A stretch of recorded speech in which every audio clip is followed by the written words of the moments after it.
Vamos lá, dando continuidade. Depois de trocado, deu muito trabalho, porque não veio uma peça junto aqui no motor, que é a engrenagem. Troquei, então, esse aqui, que é o olho de velocidade, e troquei o motor, certo? Vamos ver se vai funcionar, hein? Eu vou ligar ele aqui.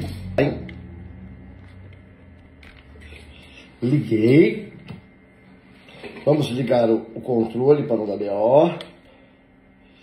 Vamos ver se vai ligar ele, hein? Ligou.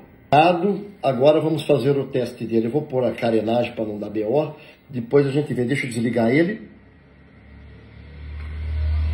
Desliguei. E desliguei.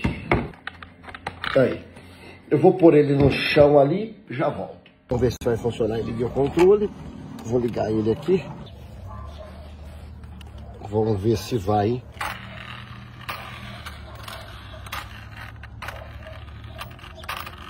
Aparentemente tudo normal. Vamos ver.